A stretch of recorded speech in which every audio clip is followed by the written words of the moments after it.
العليم أما بعد أعوذ بالله من الشيطان الرجيم بسم الله الرحمن الرحيم إنما يخشى الله من عباده العلماء صدق اللہ العظیم۔ اس مجمع میں جلوہ افروز علماء کرام، مفتیان کرام اور قریب سے اور دور سے تشریف لائے ہوئے مہمان مکرم اور میرے دوستوں، میرے بزرگوں،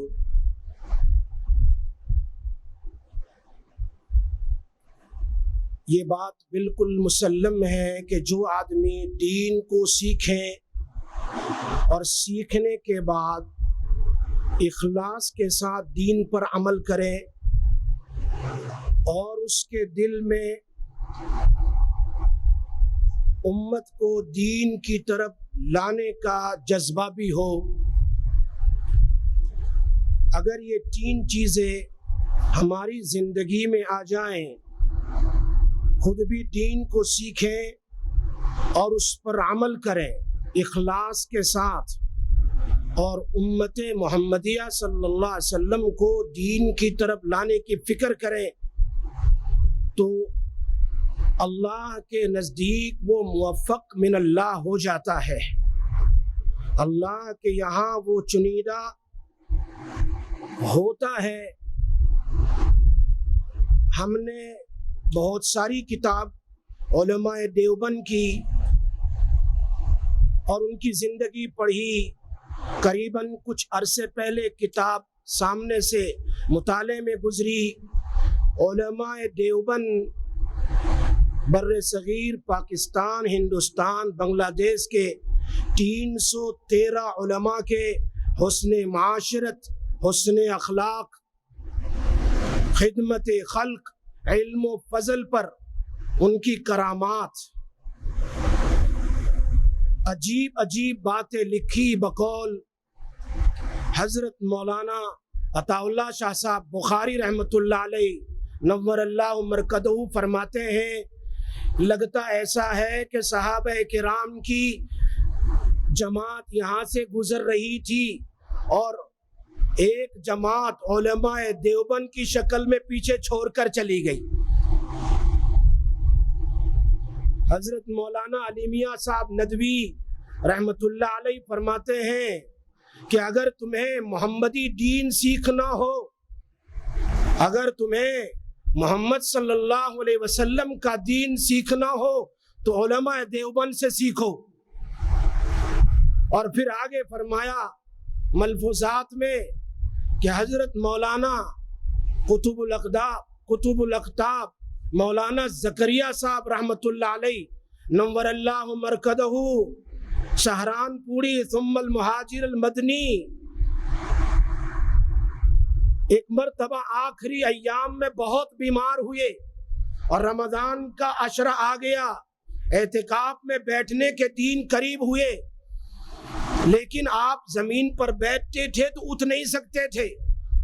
تو حضرت نے فرمایا اس سال میں اعتکاف میں نہیں بیٹھوں گا۔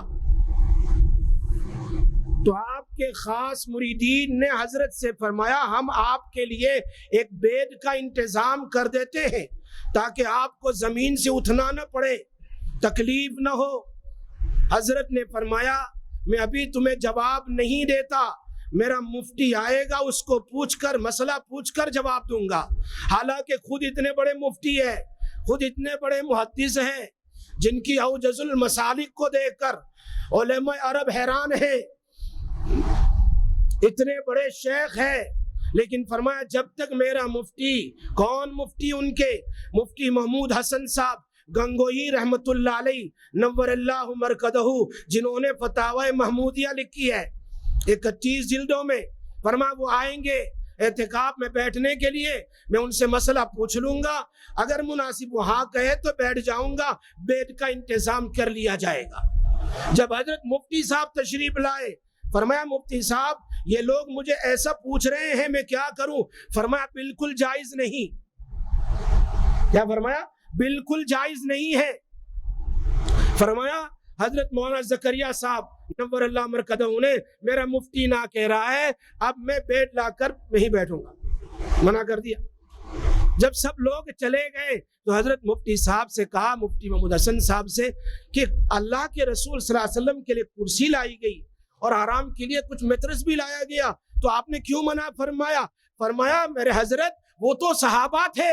ان کی سمجھ تھی، وہ سمجھتے تھے کہ آپ معذور، آپ صلی اللہ علیہ وسلم معذور ہے، آپ کی خانقاہ شریف میں عوام بھی آئیں گے، خواص بھی آئیں گے، اور یہ عوام جب مہینہ پورا کر کے اپنے گھر پر تشریف لے جائیں گے، آپ دنیا سے انتقال فرما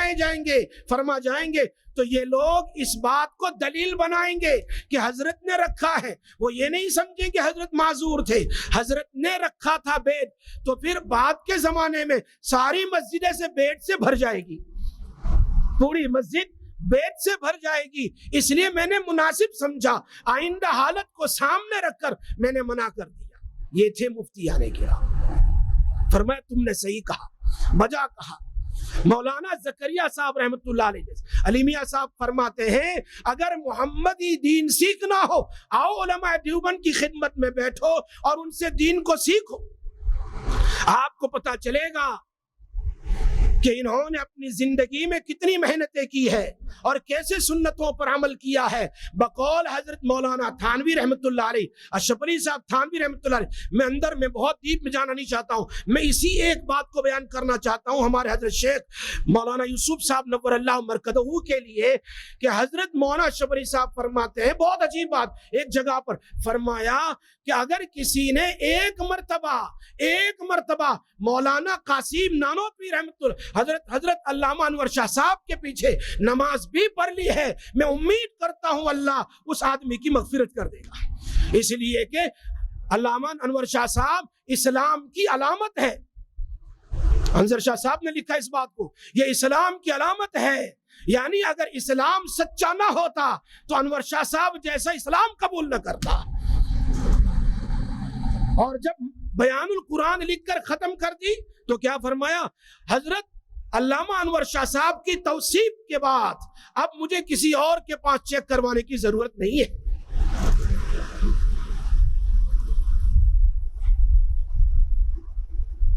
تو علماء دیوبند کی ہم زندگی پڑھتے ہیں تو معلوم ہوتا ہے یہ موفق من اللہ تھے، اللہ کے چنیدہ بندے تھے جن سے اللہ نے بہت دین کا کام لیا، اور انہی کی کڑی میں سے، انہی جماعت میں سے ہمارے حضرت مولانا یوسف صاحب نور اللہ مرکزہ، اللہ ان کی قبر کو نور سے بھر دے، آمین کہو، آمین کا تو کوئی چارج نہیں ہے نا، اللہ ان کی قبر کو نور سے بھر دے۔ یہ بھی موفق من اللہ تھے، اپنی نیک صحیح کہ جوانی سے ان کو فکر تھی کہ میں اپنے آپ کو کیسے سنبھالوں، اور اپنے آپ کو سنبھالنے کے لیے تزکیہ کی ضرورت ہوتی ہے، اور تزکیہ کے لیے بھی کوئی ایسی شخصیت کو میں پسند کروں کہ جن کے پاس بیٹھ کر میں علوم ظاہرہ اور علوم باطنہ دونوں حاصل کروں، علوم ظاہرہ بھی حاصل کروں اور علوم باطنہ۔ حضرت خود فرماتے ہیں کہ میں نے حضرت مولانا زکریا صاحب رحمت اللہ علیہ سے کئی بار حدیث پڑھی، اور ایک مرتبہ تو حضرت نے سارے طلباء کے سامنے کہا اب تو آنکھوں سے پانی نکل آیا ہے، پانی نکلا ہے، آنسو بے چشم پانی نکلا ہے، تو میں اس سال بخاری شریف پڑھانے والا نہیں تھا، لیکن یوسف تیری وجہ سے میں اس سال بخاری شریف پڑھاتا ہوں۔ یہ بات بیان کیا، لکھی حضرت نے جمال محمدی میں، دیکھ لیں حضرت مولانا یوسف صاحب فرماتے ہیں کہ میرا سفر حضر میں رہا، سفر میں رہا، اور سفر بھی کیسا؟ فرمایا کبھی میں ویل چیئر پش کرتا تھا، کبھی حضرت کا ہاتھ پکڑ کر کے میں اٹھاتا تھا، کبھی ہاتھ پکڑ کر کے میں چلتا تھا، اور مدارس میں، کار میں، چلتے ہر وقت میں حضرت کے ساتھ رہا، کئی سال رہا۔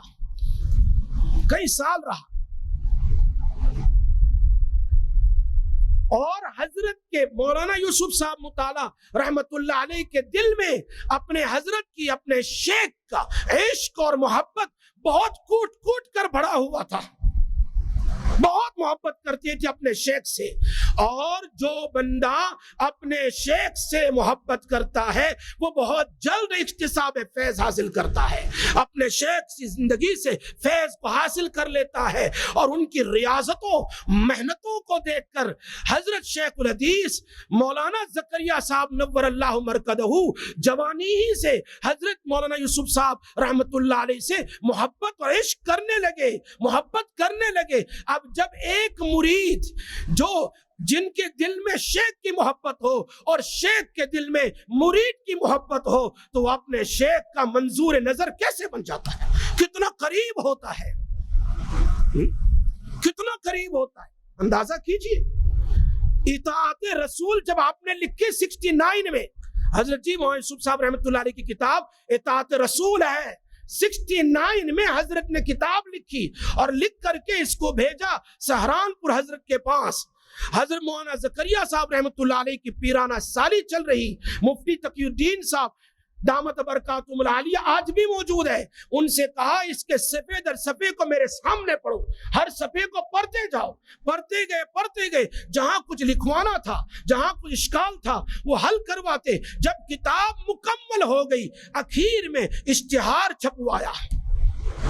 اخیر میں حضرت نے اشتہار لکھوایا مفتی تقی الدین صاحب دامت برکاتہم کے پاس۔ یہ کب ہوا؟ جب حضرت نوجوانی میں ارلی 20s میں وہ یہاں انگلینڈ تشریف لائے۔ حضرت مولانا یوسف مطالعہ صاحب بولٹن میں شروع میں امامت فرمایا کرتے تھے، اور اس زمانے میں اتنے علماء یہاں نہیں تھے، اور انگلینڈ میں آنے کو لوگ جنت میں جانا سمجھتے تھے، اور وہ دوبارہ یو ٹرن نہیں لیتا تھا۔ جو انگلینڈ آ گیا وہ کبھی یو ٹرن نہیں لیتا تھا، وہ گویا جنت میں آ گیا۔ بہت سارے آتے تھے، کبھی وہ امامت میں لگتے تھے، کبھی مکتب میں لگتے تھے، اور کبھی فیکٹری میں لگ جاتے تھے۔ ہر ایک کو اپنی فیملی کی فکر ہوتی ہے، کچھ گھر کے خرچ کی فکر ہوتی ہے، لیکن حضرت اپنی جوانی میں جس حالت میں سہارنپور دارالعلوم میں تھے، ایسی ہی حالت میں اپنے منہج پر یہاں بولٹن میں باقی رہے، اپنے منہج سے نہیں ہٹے، اپنی جگہ سے نہیں ہٹے، ڈگمگائے نہیں، امامت کی۔ اور اس دوران میں خط لکھا، کن کو؟ خط لکھا حضرت مولانا زکریا صاحب نور اللہ مرکزہ سے کہ حضرت میں نے قرآن و حدیث اس لیے پڑھا تھا کہ میں انگلینڈ میں جا کر لوگوں کو قرآن حدیث سکھاؤں گا، یہاں مجھے ایسی کوئی شکل نظر نہیں آتی، میرا دل چاہتا ہے میں دوبارہ ہندوستان آ جاؤں اور آنے کے بعد وہاں تدریس تعلیم تعلم کروں اور لوگوں کو قرآن حدیث سیکھوں اور سکھاؤں۔ اللہ اکبر۔ حضرت مولانا زکریا صاحب نور اللہ مرکزہ سہارنپور میں بیٹھے ہیں، پیرانہ سالی ہے، کیا ان کا کشف ہوگا؟ کیا خط لکھوایا مفتی تقی الدین صاحب کے پاس؟ خط لکھوایا کہ ان کو خط لکھو کہ آپ وہیں رہو، آپ انگلینڈ ہی میں رہو، آپ کی یہ ساری تمنا قرآن و حدیث کے درس کی اللہ انگلینڈ میں پوری کروائے گا۔ یہ کہاں کشف ہوتا حضرت کا، کس زمانے میں، اور پھر کہاں دارالعلوم۔ حضرت فرماتے ہیں جب یہ بات ہوئی تو سب سے پہلے میں نے 73 میں غالباً میں نے دارالعلوم کھولا، اور پھر حضرت نے جب دارالعلوم کھولا شروع کیا، یہ کب؟ جب حضرت مولانا زکریا صاحب نے اشتہار چھپوایا، لکھوایا اور کہا اس میں لکھو یہاں عربی اول سے لے کر قرآن حدیث کی تعلیم ہوگی۔ تو پھر کہا میرے سامنے پڑھو کیا لکھا ہے، کہا پورا پڑھ دیا کہ یہ لکھا ہے میں نے، کہا اس میں یہ بھی لکھو وہاں دور حدیث کی بھی تعلیم ہوگی، لکھوایا ہے باقاعدہ۔ وہ اشتہار میں پڑھے، جب یہ خط آیا ہمت آ گئی، حضرت مولانا یوسف صاحب نور اللہ مرکزہ کو دارالعلوم کو کھولا۔ آج وہ ام المدارس کے نام سے مشہور ہے سارے کینیڈا کے لیے اور یورپ کے سارے ممالک کے لیے، جیسے ہندوستان میں پاکستان اور انڈیا کے لیے دارالعلوم دیوبند ہے، یورپ کے لیے ام المدارس یہ